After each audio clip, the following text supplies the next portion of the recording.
काय जोरदार थँक्यू। चला झाली प्रेस पुढे बोला ना।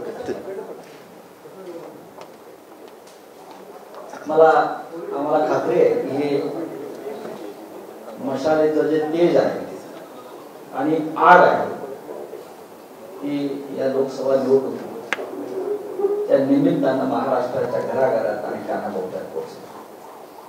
चिन्ह नवीन आहे पण ते मशाल असल्यामुळे आपण पाहिलं असेल की शिवसेना प्रमुखांच्या हातात सुद्धा मशाल आपण पाहिली। मशाल शिवसेनेला आणि महाराष्ट्राला नवीन आणि म्हणूनच या शिवसेना गीताच्या रूपाने आपल्या सगळ्यांच्या माध्यमातून ही मशाल अधिक प्रकाशमान आणि तेजस्वी आज इथे उद्धवजी उपस्थित आहेत, शिवसेनेचे सर्व नेते उपस्थित आहेत। मला असं वाटतं आपल्याला जर काही संवाद व्हायचा असेल तर सुरू करा। हा माईक आहे पुरेसा। शिवसेनेचं नवीन गीत आपल्या सर्वांसमोर आणि आपल्या माध्यमातून आज महाराष्ट्रातील जनतेसमोर आम्ही सादर केलेला आहे। मशाल ह्या निशाणीने विजयी सुरुवात आमची अंधेरीच्या पोटनिवडणुकीपासून झालेलीच आहे आणि आता तर मोठी सार्वत्रिक निवडणूक आम्ही लढतो आहोत।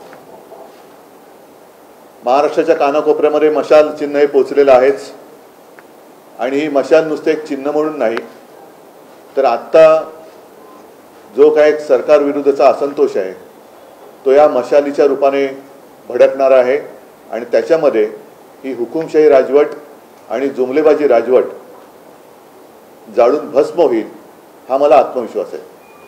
जसं गीत आज मी तुमच्या समोर सादर केलं तसंच एक मशालीचं नेमकं चित्र, कारण आम्ही एक चित्र केलेलं आहे ते चित्र आणि हे चित्र याच्यात फरक आहे। हे चित्र आहे ते ईव्हीएम किंवा मतपत्रिकेवरचं हे चिन्ह आहे आणि म्हणून मी आपल्या माध्यमातून तमाम जनतेला आवाहन करतो आहे, सर्व शिवसैनिकांना आवाहन करतोय की यापुढे मतदारांसमोर जाताना हे जे चित्र आहे हे चित्र घेऊन जा। याचं कारण आपण जे चित्र केले ते थोडं वेगळं आहे।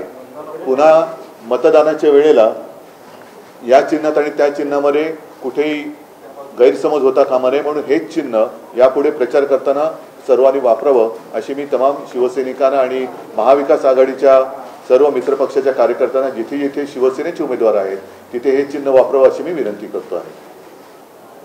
आता याच्या पुढे आपल्या मनात काही प्रश्न असतील तर त्यांना उत्तर द्यायचा मी प्रयत्न करू।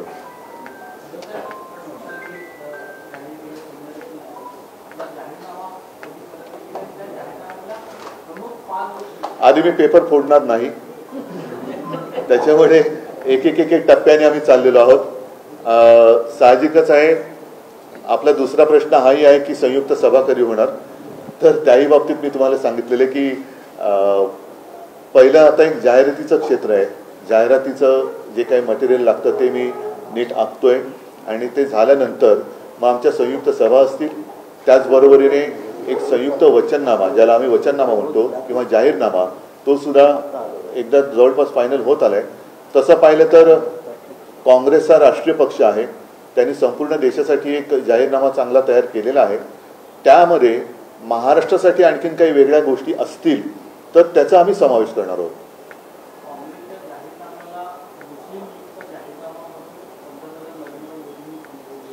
ते सांगू शकतात कारण त्यांचा आणि मुस्लिम लीगचा संबंध हा स्वातंत्र्यपूर्व काळापासून आहे। 1940-42 साली जनसंघाचे जे संस्थापक होते श्यामाप्रसाद मुखर्जी यांनी तेव्हा काँग्रेस नको, स्वातंत्र्य लढ्यात उतरलेली काँग्रेस नको म्हणून तिथल्या पश्चिम बंगालमधल्या मुस्लिम लीग बरोबर, ज्या मुस्लिम लीगनी त्यावेळेला देशाची फाळणी मागितली होती त्यांच्याबरोबर युती केली होती, म्हणून कदाचित मोदींच्या त्या आठवणी ताज्या झाल्या असू शकतील।